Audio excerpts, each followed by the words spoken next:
Alors aujourd'hui on est dimanche et j'ai décidé en fait de me mettre dans un mood pâtisserie. Pas du tout une grande pâtissière, c'est pour ça que je vais utiliser le Compact Cook Pro aujourd'hui pour faire ces deux recettes. Et puis préparation de ma recette, j'ai tout mis là. J'ai déjà commencé en fait à préparer ma crème pâtissière. Donc là on a les ingrédients et puis je mets tout à l'intérieur et ensuite je vais lancer le programme. Donc là pour l'instant j'ai utilisé le programme Balance puisqu'on me demande justement de mettre ici on me demande de mettre par exemple 70 grammes de sucre en poudre. Donc je prends le sucre en poudre et je vais mettre les 70 grammes.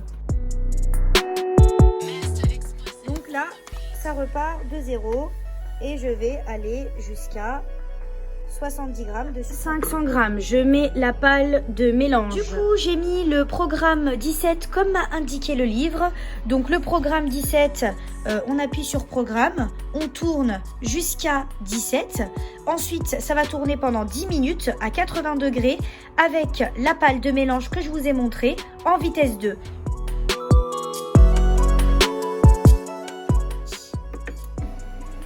Là, ça va travailler pendant 10 minutes, j'ai plus rien à faire. Moi, j'ai juste mis les ingrédients. Voilà. Préparer les ingrédients pour la pâte sablée, 75 grammes de sucre, etc.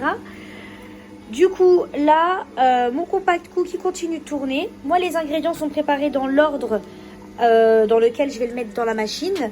Et ensuite, j'aurai plus qu'à appuyer sur le programme numéro 24 qui s'appelle pâte à tarte. Dans la lame à 4 couteaux et ensuite je vais refermer avec le couvercle et puis lancer. Et c'est le numéro 24.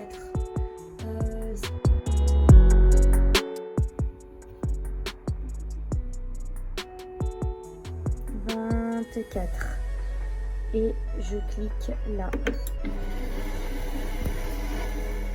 Mais en fait voilà ce que ça a donné au niveau de la pâte à tarte.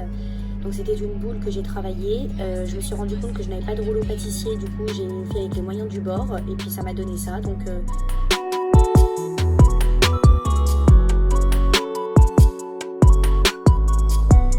mélange dans le Compact Cook Pro et ensuite donc là je mets la balance, ça me met 0, je dois mettre 500 grammes de lait. 12 minutes à 80 degrés et c'est la palle de mélange que j'ai déjà mis du coup dans le Compact Cook. Préparation de mes cannelloni, j'ai mis la sauce béchamel pour 12 minutes, donc ça a sonné. Voilà, la sauce béchamel est prête, donc moi j'ai juste mis les ingrédients comme je vous ai montré tout à l'heure et la machine a fait le reste. Ma sauce tomate attend toujours dans mon petit cookéo et puis en attendant j'ai farci du coup les cannelloni avec la farce, donc la viande hachée, etc. Voilà.